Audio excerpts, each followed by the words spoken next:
A touching story. The piano that bridged worlds. The words hit me like a slap in the face. This is more suitable for someone like you.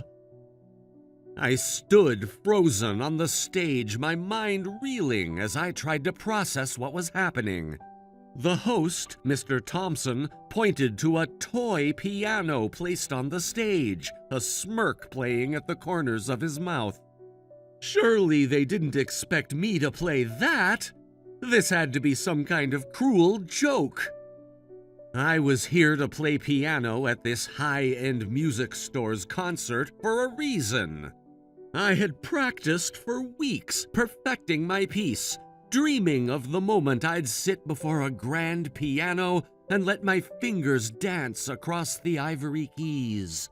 But what they had prepared for me was nothing more than a child's plaything.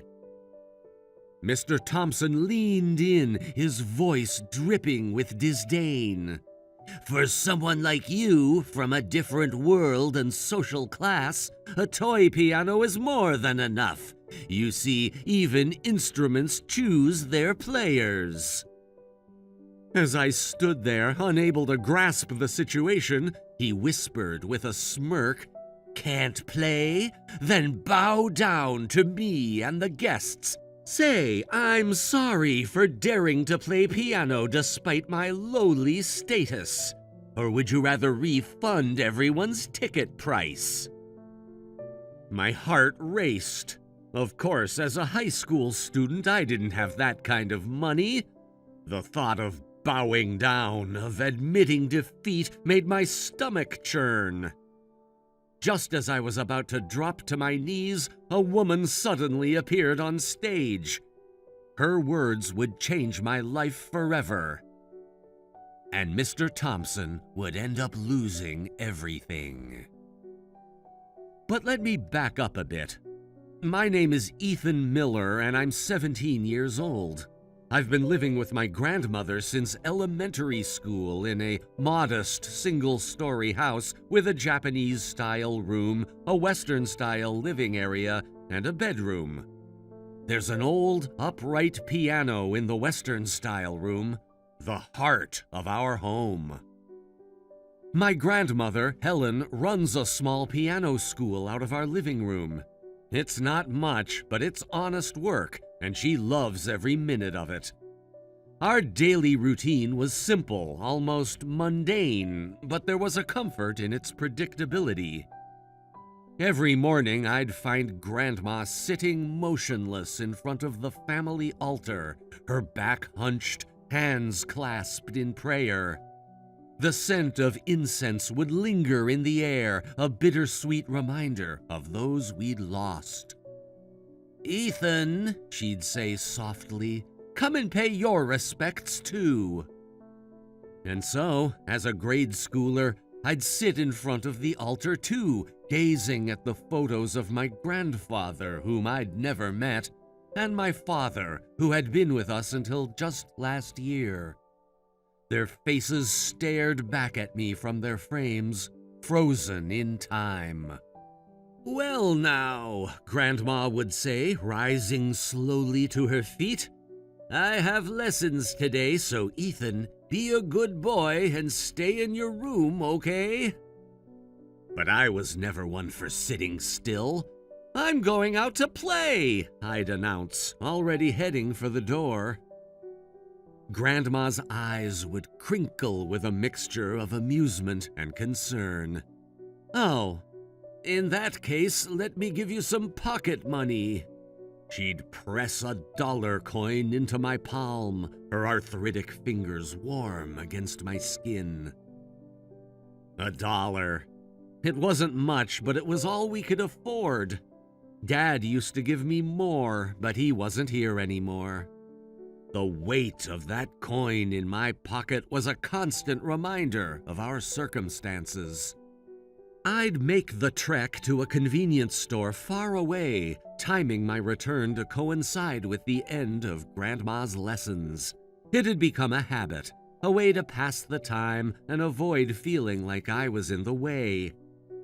But as the days went by, I found myself drawn to the piano more and more. With no video games and only worn-out comic books for entertainment, the piano became my escape, my way to create something beautiful in a world that often felt dull and confining. Whenever I played well, Grandma would praise me to no end, her eyes shining with pride. "You're amazing, Ethan. I wonder if it's talent. You know, your mother was good at piano, too." She'd let that slip, then catch herself and fall silent, the air suddenly heavy with unspoken words. I'd been told once before, in hushed tones, that Mom had divorced Dad and left when I was very young. She'd suddenly gone somewhere, leaving behind her little boy without so much as a goodbye. I don't know the circumstances, but it left a deep wound in my heart. I hated her so much that I didn't even want her mentioned, even though I couldn't remember her face. The very thought of her made my chest tighten with a mixture of anger and longing. "I'm tired," I'd say abruptly, cutting off any possibility of further discussion. "I think I'll stop for today." Then I'd wipe down the keys and gently close the piano lid, as if I could shut away the pain as easily as I could the instrument. By the time I reached high school, encouraged by my teachers and Grandma's unwavering support, I started entering piano competitions. I thought I was just average, but when I tried my best, I'd win awards. Each time I won, it was announced at school and my classmates would applaud. For a moment, I'd feel like I belonged, like I was more than just the poor kid with the hand-me-down clothes. One day, as I was packing up my things after class, my classmate Zachary Thompson approached me. I knew of him, of course. Everyone did. His family owned the high-end music store in town, and he carried himself with the easy confidence of someone who had never wanted for anything. "Hey, Ethan," he said, his voice casual but his eyes appraising. "You're amazing! I heard about your latest competition win. Actually, I practice piano too. Can I come over sometime?" I blinked, surprised by the request. Zachary had never shown much interest in me before, but the thought of having a piano buddy, someone who might understand my passion, was too exciting to pass up. "Oh, sure," I replied, trying to keep the eagerness out of my voice. As we walked home together, chatting about silly things that happened in class, I couldn't help but feel a spark of hope. Maybe this was the start of a real friendship. When we arrived at my house, I announced proudly, "This is it." Zachary's eyes widened and he seemed to hesitate. "Huh? Here?" I felt a flicker of embarrassment, but pushed it aside. "Yeah, come on in. I'm home," I called out as we entered. Grandma's voice floated from the kitchen. "Welcome back. Oh, you brought a friend." "Yeah, he plays piano too," I explained. "Is it okay if he plays later?" "Of course," Grandma replied warmly. "There are no lessons today, so your friend can stay as long as he likes." I showed Zachary into the Western-style living room, watching as his eyes darted around, taking in the worn furniture and the old upright piano. Grandma brought us some tea, and I thought we could relax and chat while having some snacks. "Want something to eat?" I offered, already heading to the kitchen. Zachary's reply was hesitant. "Oh, sure, I'll have something." I returned with a box of store-brand cookies I'd bought with my pocket money. "Help yourself to whatever you like," I said, setting the box on the table between us. Zachary stared at the cookies, his brow furrowed. "You eat this stuff?" The words were out of his mouth before he seemed to realize how they sounded. "Huh? It's good, you know," I said, feeling defensive. "Like this one." "No, I mean," Zachary interrupted, "when you say snacks, don't you usually mean cake or at least cream puffs?" I felt my face grow hot with embarrassment. Grandma smiled wryly and said, "I'm sorry, we didn't have time to prepare anything special for a surprise guest." "No, it's fine," Zachary said quickly, though his expression suggested otherwise. "Let's play the piano. Ethan, you go first." Swallowing my disappointment, I had wanted to chat more, to maybe make a real connection. I sat at the piano and played a piece I had been practicing. It was a popular movie theme, one that always made me think of soaring possibilities and dreams just out of reach. As the last notes faded away, I turned to Zachary, hoping for some sign of approval.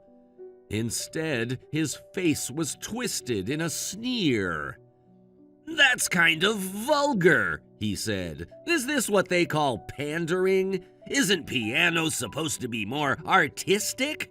My dad always says piano is a pastime for the upper class."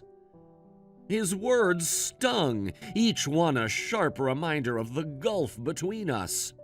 "I only play classical," Zachary continued, standing up abruptly.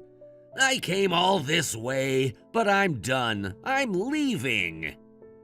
"What's your problem?" I shot back, anger rising to replace my hurt. "If you're going to say all that, why don't you play something yourself?" "No way," Zachary scoffed. "How could I play in such a cramped place? See ya." With that, he left in a hurry, leaving behind an uncomfortable silence. I sat there, my hands still resting on the keys, feeling small and foolish.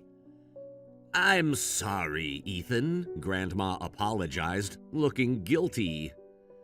"It's okay," I said, forcing a smile. "I like your piano, Grandma. I guess I just don't get along with that guy." Trying to shake off my irritation, I played the piece again, letting the music wash away the sting of rejection. As I played, I made a silent promise to myself. I would show them all what real music was, no matter where it came from or who played it. Weeks passed, and the incident with Zachary faded into the background of my daily life. I threw myself into my practice with renewed vigor, determined to prove to myself as much as anyone else that my music had value. One sunny afternoon, I found myself playing piano at the community center hall. I had been asked to accompany a local volunteer choir, a simple performance that required just one rehearsal. As I played, I lost myself in the music, my fingers dancing across the keys as if they had a life of their own. After the performance, as I was leaving the hall, a lady approached me. She was elegantly dressed with an air of quiet sophistication that immediately made me feel self-conscious. "Your piano playing was wonderful," she said, her eyes warm with genuine appreciation. "I was deeply moved." I found it strange. It was just a simple accompaniment, surely not worthy of such praise. As I thanked her and was about to leave, the lady stopped me. "I'd like to learn to play the piano," she said, "but I don't have one yet. Do you know of any good music stores around here?" I hesitated. The only place I could think of was Zachary's music store. There were no other places selling pianos in our small town. "There is one, but..." "Could you show me the way?" she asked eagerly. "I'm not familiar with this area yet. Please." Honestly, I didn't want to go near that place, but I didn't want to refuse someone's request outright. It should be fine if I just guide her to the front of the store, I thought. So I took the lady to the music store, my stomach churning with anxiety as we approached. "Let's look together," she said as we reached the storefront. "You go in first." I balked, my feet suddenly rooted to the spot. "What? I really don't want to go inside, but..." As I hesitated, the lady gently pushed me from behind, and I found myself stumbling through the door. "Welcome," said the man at the counter. I recognized him immediately as Mr. Thompson, Zachary's father. His eyes narrowed slightly as he took in my appearance, and I felt myself shrinking under his gaze. Zachary wasn't around, thankfully. I breathed a sigh of relief and tried to focus on looking at the pianos with the lady. But then I heard the door chime, and to my bad luck, Zachary walked in. I couldn't help but grimace as his eyes met mine, a look of disdain crossing his face. "Well, if it isn't Ethan," he sneered. "What, just window shopping?" Hearing that, his father came out from behind the counter, his expression hardening as he took in the scene. "What's going on, Zachary? A friend?"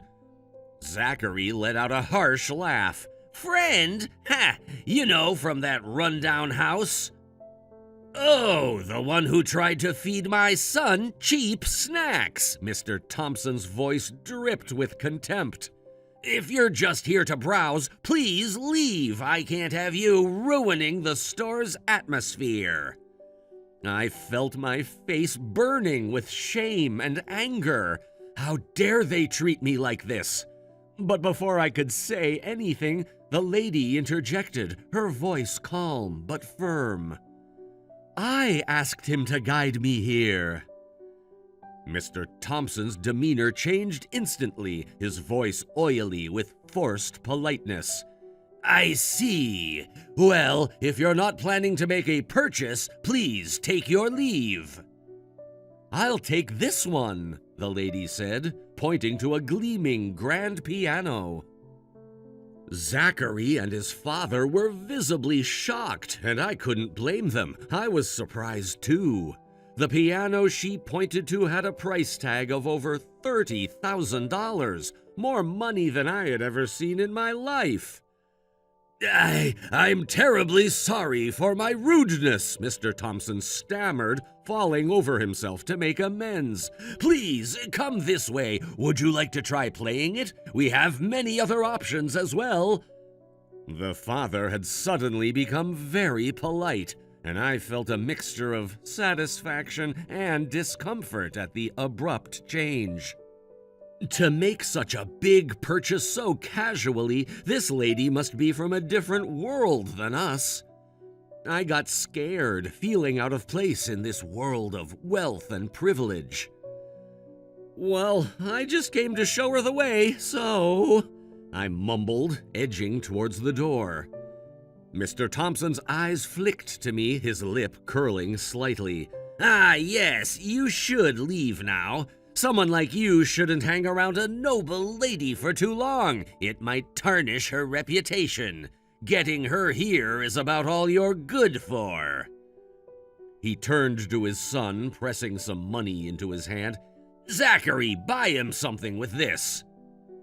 "No, thank you," I spat, anger overriding my fear. I flung the door open and left the store, my heart pounding in my chest. "What's with treating me like I'm poor?" I fumed silently as I walked home. "Keep your fancy talk to yourself." The anger of being unreasonably looked down upon burned in my chest. I'd never felt so humiliated before. Days passed, and I tried to put the incident out of my mind, but the memory of that humiliation lingered, coloring my thoughts and my music. I found myself playing with a new intensity, as if I could prove my worth through sheer force of will. Then, one afternoon, as I was leaving school, I saw the lady from the music store waiting by the gate. She smiled as she saw me, and I felt a mixture of curiosity and apprehension. "I'm sorry about the other day," she said as I approached. "You must have felt awful." I shrugged, trying to appear nonchalant. "No, it's fine." But as I tried to leave, not wanting to get involved with these people anymore, the lady stopped me and showed me a flyer. "This concert. I was wondering if you'd like to perform in it." Looking at the flyer, I saw that the concert was being hosted by Zachary's music store. I frowned, memories of my humiliation flooding back. No way, I'd just be humiliated again. I refused, but the lady kept pleading. There was something in her eyes, a mixture of hope and determination that made me pause. "Please," she said softly, "I have a proposal for you." Intrigued despite myself, I listened as she outlined her plan. It was bold, perhaps even a bit reckless, but as she spoke, I felt a spark of excitement ignite in my chest. This could be my chance to show them all what real music was about, to prove that talent and passion weren't confined to the wealthy. After hearing her proposal, I made a decision that would change everything. "Okay," I said, my voice steadier than I felt. "I'll do it." The lady's face lit up with a smile that seemed to hold a secret.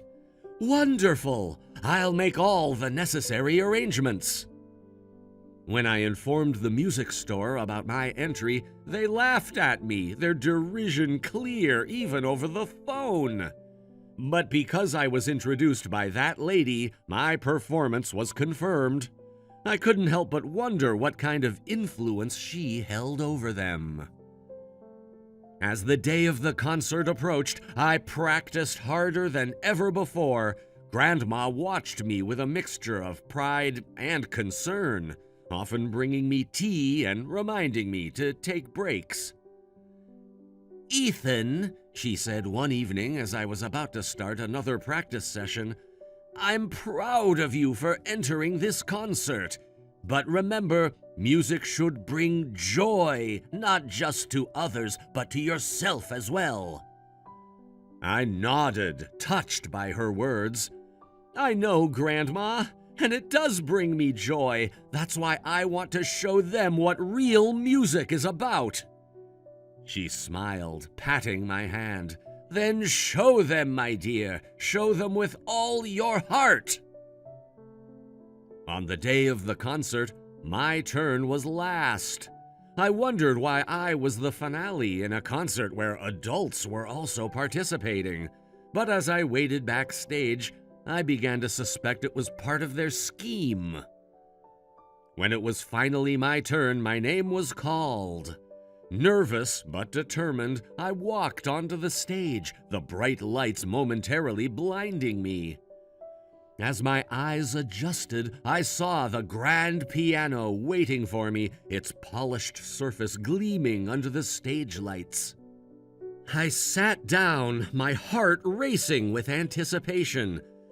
As I reached to open the lid, it wouldn't budge. Confused, I tried again, my hands shaking slightly. It won't open. Why? With a sinking feeling, I realized the piano was locked. As I panicked, Mr. Thompson suddenly came out, a sly smile on his face as he addressed the audience. "Ladies and gentlemen," he announced, his voice dripping with false warmth, "Ethan will be performing on this piano." In his hand was a small toy piano, its plastic keys a mockery of the instrument I had prepared to play. Next to it was a desk and chair like those found in a school classroom. I stared in disbelief. What is that? I wasn't told about this. Mr. Thompson came up next to me and whispered, his breath hot against my ear. You see, this piano is a high-end model worth over $90,000. It's not suitable for someone like you who eats cheap snacks at home, so we prepared something perfect for you. But I wasn't told about this, I protested, my voice barely above a whisper. With such a toy? Mr. Thompson's smile turned cruel. What? Can't play? Then bow down to me and the guests. Say, I'm sorry for daring to play piano despite my lowly status. Or would you rather refund everyone's ticket price? He looked down at me triumphantly, clearly expecting me to crumble under the pressure. For a moment, I felt the weight of his expectations, of the audience's stares, threatening to crush me. But then I remembered Grandma's words, show them with all your heart. And I made up my mind. I understand, I said, my voice steady despite the storm of emotions inside me. I took the toy piano from the smugly smiling Mr. Thompson and placed it on the desk. Pressing a few keys to check the sound, I winced at the high, tinny notes that rang out. It was a toy that actually struck piano strings with hammers, but it was too small and the strings were short. I can't use the lower notes with this, I realized. I can use chords, but there are fewer keys. I'll have to change the image of the piece quite a bit. Taking a deep breath, I bowed to the audience.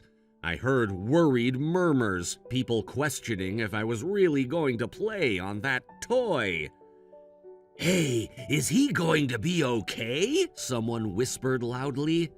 I ignored them all, focusing on the task at hand. I'm going to do this, I told myself. I'm going to show them what real music is about. I started playing. It was the movie theme I had been practicing, the one that always made me think of soaring possibilities and dreams just out of reach. What started as a quiet introduction that might make people wonder if they've heard it before suddenly burst into the familiar chorus that everyone knows. As I played, I lost myself in the music. My fingers danced over the tiny keys, coaxing melodies and harmonies that shouldn't have been possible from such a simple instrument. I pushed the toy piano to its limits, my body swaying with the rhythm, my face a mask of concentration.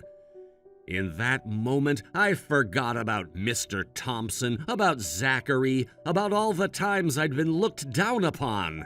There was only the music flowing through me, filling the concert hall with a sound that was both familiar and entirely new.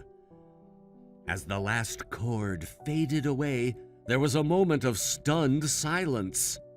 Then, to my amazement, the audience erupted into applause. It was the biggest ovation of the day, the sound washing over me like a wave.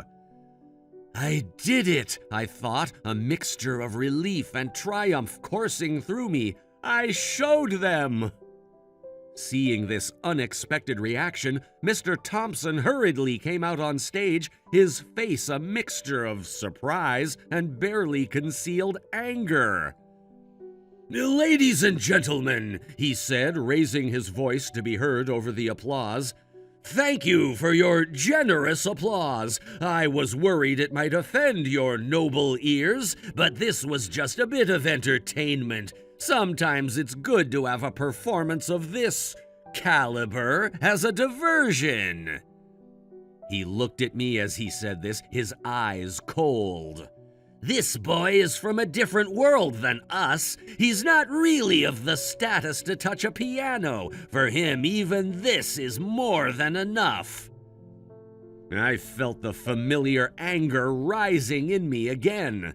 After everything, he was still trying to belittle me, to put me in my place.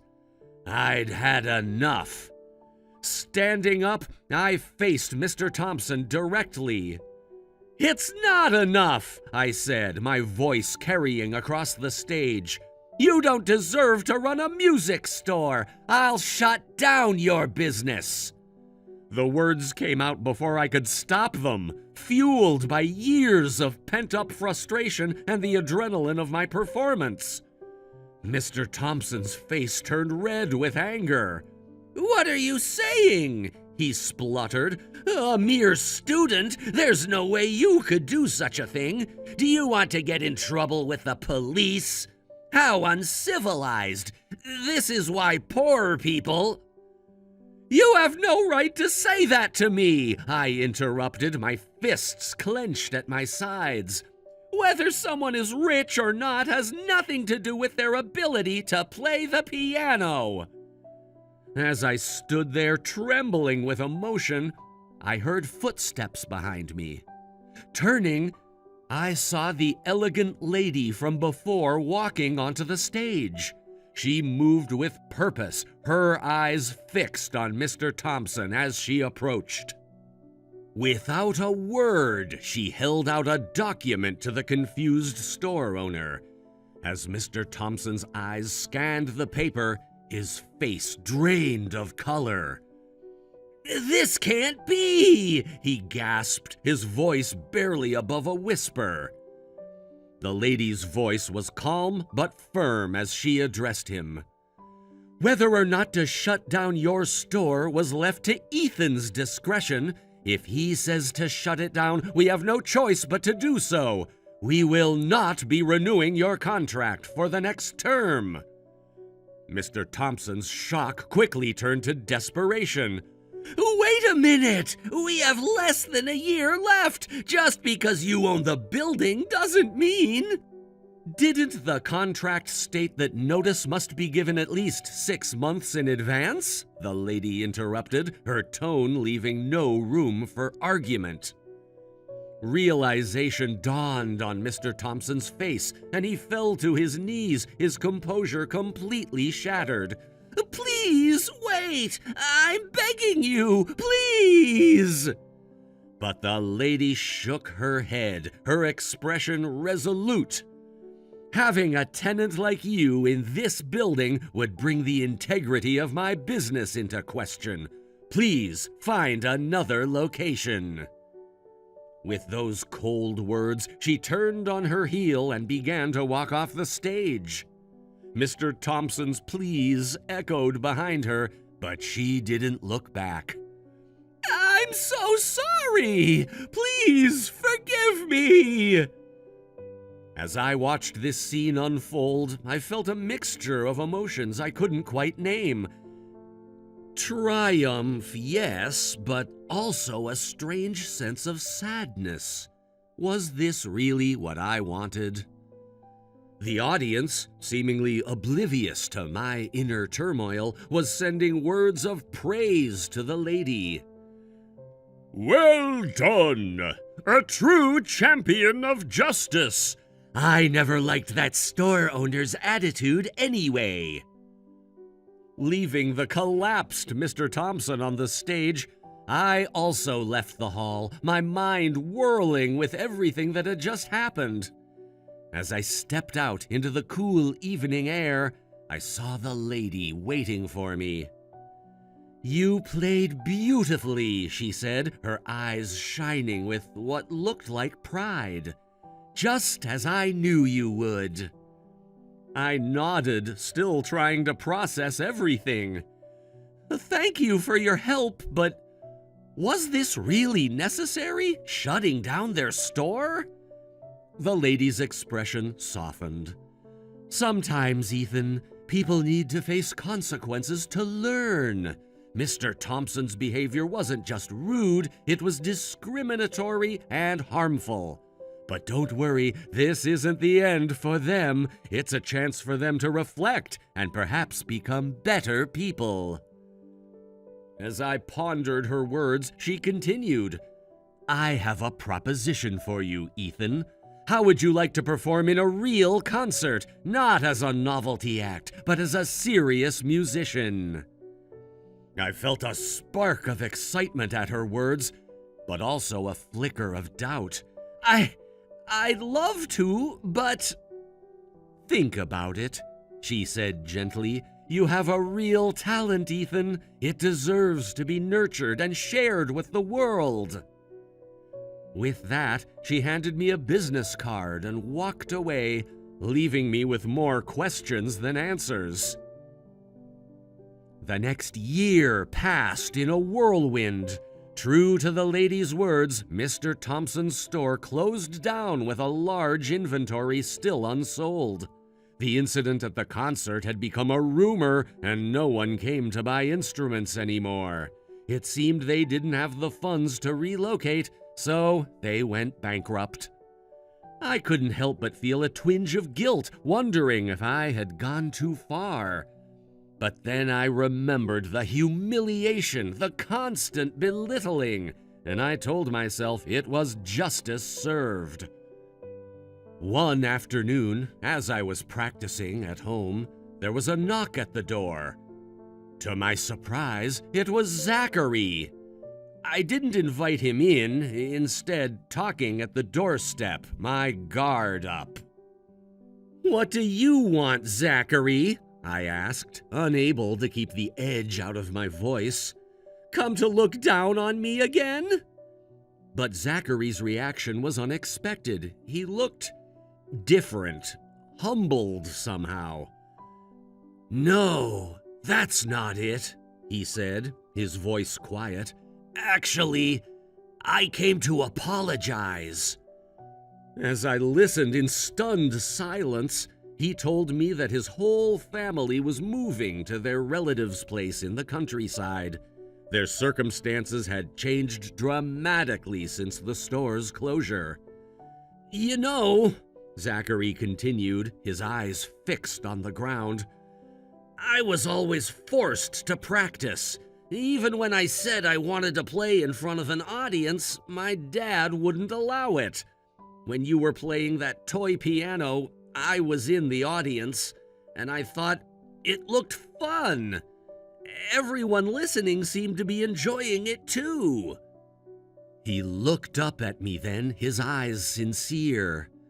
"My dad always talked about being refined or whatever, but none of that matters. I want to play like you, making people happy with my performance." I felt my anger softening as I listened to him. Compared to that, I guess I was pretty lucky. "I'm sorry for making fun of you back then," Zachary said. "To be honest, I was jealous, but I didn't want to admit it, so I criticized your playing. I'm really sorry." As I looked at Zachary, I realized that he had his own struggles, his own pressures to deal with. The wall of resentment I had built up began to crumble. "You had your own troubles, huh?" I said softly. "I always thought you were just a jerk, but I guess we all have our own battles to fight." We exchanged contact information and parted ways, waving goodbye and encouraging each other to do our best. As I watched Zachary walk away, I felt like a weight had been lifted from my heart. A few days later, I found myself visiting my late father's grave for the first time in a while. As I approached with cleaning supplies and offerings, I saw someone crouched down and crying in front of it. Confused and a little wary, I called out, "Excuse me, are you a friend of my father's?" When the person looked up, I was shocked to see it was the elegant lady from before. Her face was wet with tears, her usual composure completely shattered. "Ethan," she said, her voice choked with emotion. "Why are you here?" I asked, my mind racing. She clearly showed signs of having mourned at this grave, but how could she know my father? Then she revealed a truth that shook me to my core.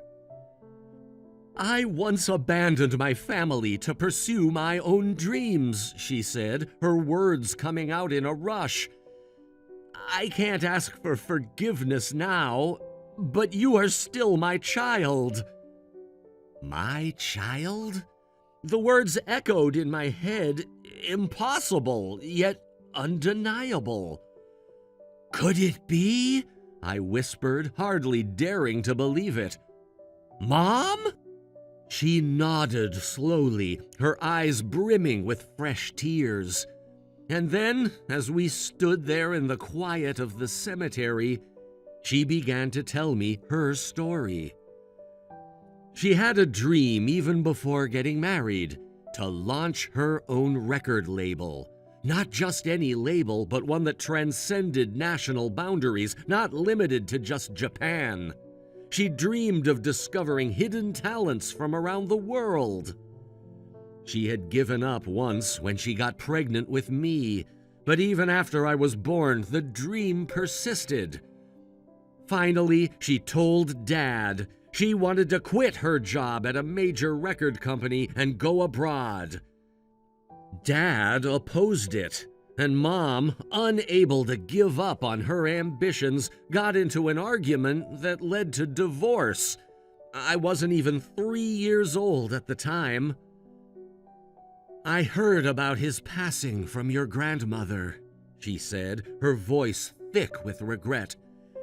"It wasn't that I hated him and divorced him, but now I could never see him again. The feeling of wanting to have been together crushed my chest." She paused, taking a shuddering breath. "There wasn't a single day I didn't think about him and you." As if to distract herself from these feelings, she had immersed herself in work. And against all odds, she had succeeded. She had returned to America as the president of a global record label, achieving the success she had always dreamed of. But with that success came regret, a gnawing emptiness that no amount of professional achievement could fill. "I thought I'd watch over you from afar," she continued. "But when I actually saw you, I wanted to talk to you, even if just a little. That's why I invited you to the music store. I thought I'd buy a piano and play it while thinking of you." Her voice hardened slightly. "But then there were those people saying such awful things to you. As a mother, I couldn't forgive that." She had hidden the fact that she was my mother until now and was planning to keep doing so. But seeing me on that stage, playing with all my heart despite the humiliation they tried to inflict, it had broken her resolve. "I'm sorry, Ethan," she said, her voice barely above a whisper. "Making such unsightly excuses. I know it's unforgivable. It's natural if you hate me." I stood there, my mind reeling from all this new information. It's true that I used to feel resentful towards this unknown mother who had abandoned me, but standing here now, at my father's grave, it felt as if he had somehow guided us to this moment of reunion. Taking a deep breath, I made a decision. "Mom," I said, the word feeling strange on my tongue.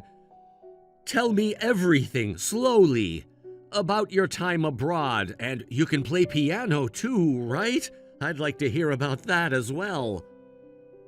Hearing me say this, Mom's eyes widened in disbelief. before she rushed forward, enveloping me in a tight hug. I felt her tears soaking into my shoulder, and to my surprise, I felt my own eyes welling up too. As we stood there in the quiet of the cemetery, I realized something profound. There are as many personalities and circumstances as there are people. To see people for who they are, regardless of such things, and to cherish the person in front of you, I think that's a beautiful way to live. The mother I thought I hated so much when I was little was here now, holding me as if she never wanted to let go again. And as I hesitantly wrapped my arms around her in return, I felt something inside me begin to heal. Our story was far from over. There would be many conversations to have, many years of separation to bridge. But in that moment, holding each other in front of my father's grave, we had taken the first step towards reconciliation. As we finally pulled apart, Mom wiped her eyes and gave me a watery smile. "Ethan, there's so much I want to tell you. So much I want to know about you. Would you be willing to spend some time with me?" I nodded, still feeling a bit overwhelmed, but also curious. "Yeah, I'd like that. But first, let's pay our respects to Dad properly."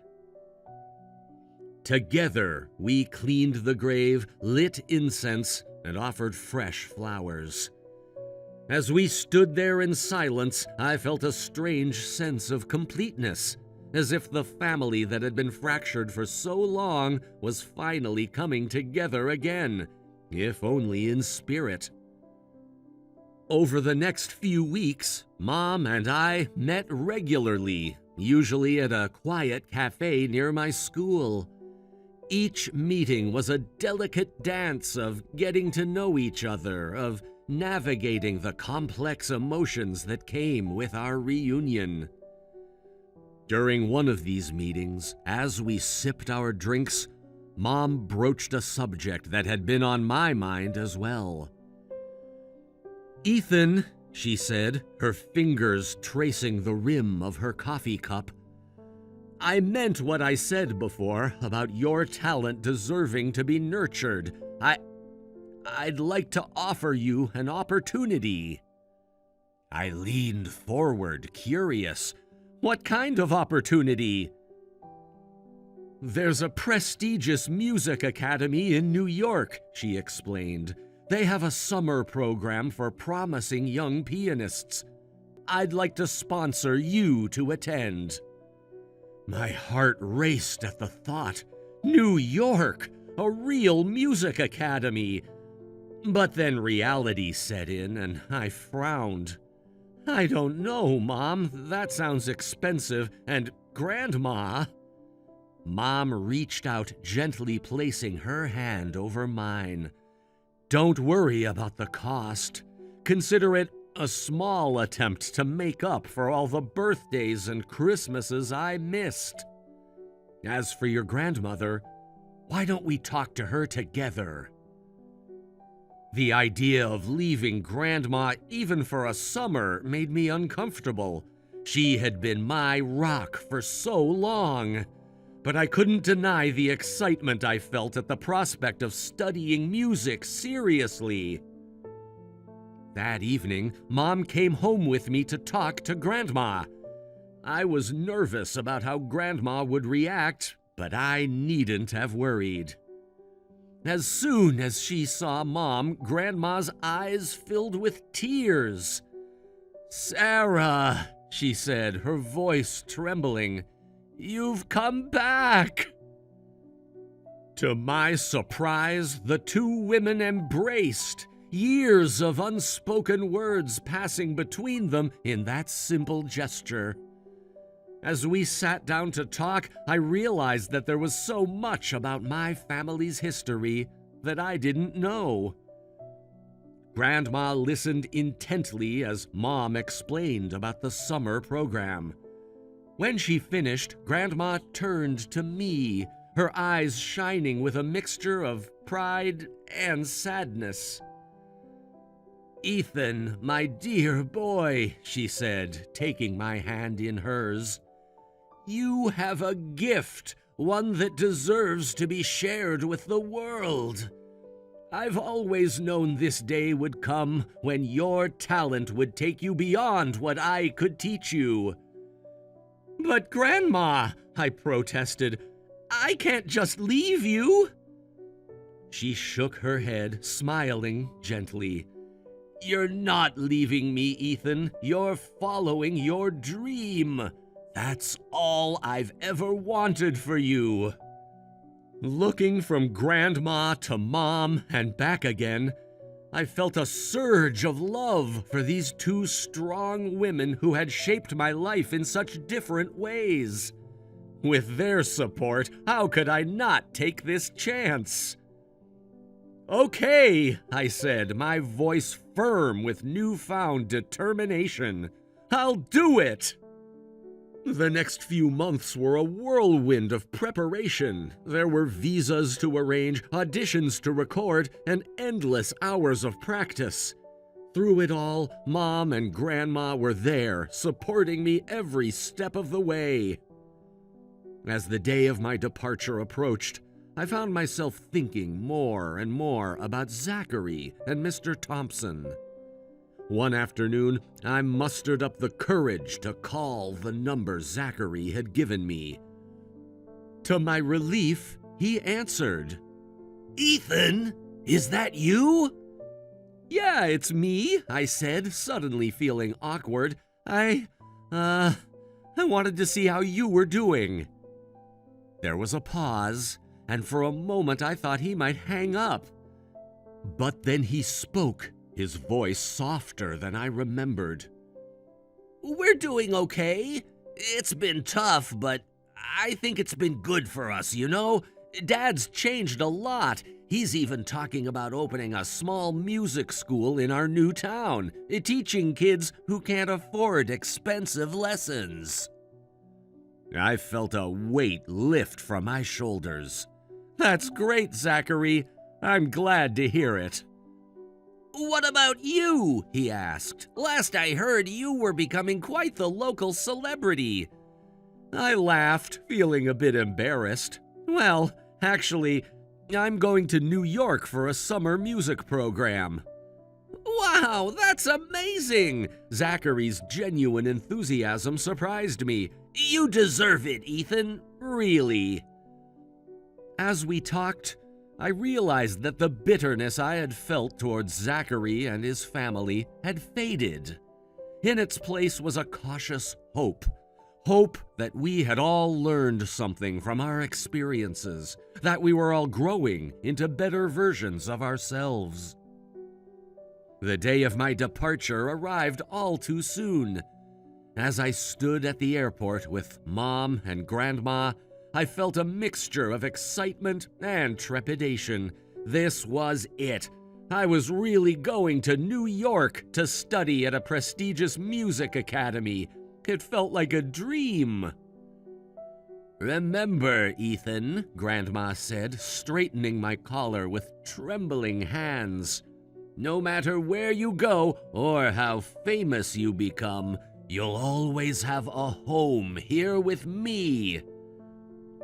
I hugged her tightly, blinking back tears. "I know, Grandma. I'll make you proud." Mom stood nearby, giving us space for our goodbye. When I turned to her, she smiled, her eyes shining with unshed tears. "You already make us proud, Ethan. Just be yourself and play with all your heart." As I walked towards the security checkpoint, I turned back for one last look. Mom and Grandma stood side by side, waving. In that moment, I saw not just my past and present, but my future. A future filled with music, love, and the support of my family. I raised my hand in a final wave, then stepped forward into my new adventure. The toy piano incident felt like a lifetime ago. I had started this journey angry and hurt, wanting to prove my worth to those who looked down on me. But somewhere along the way, I had learned a far more valuable lesson. True music, like true kindness, knows no boundaries of wealth or status. It comes from the heart, touching souls and bridging worlds. As I boarded the plane, my heart full of melodies yet to be played, I knew that whatever challenges lay ahead, I was ready to face them. For I had learned that the most beautiful music comes not from expensive instruments or grand concert halls, but from a spirit that refuses to be silenced, and a heart that plays on no matter what. As the plane took off, carrying me towards new horizons, I smiled to myself. This wasn't an ending, but a beginning. And somewhere out there on a stage I couldn't yet imagine, a grand piano was waiting for me to bring it to life.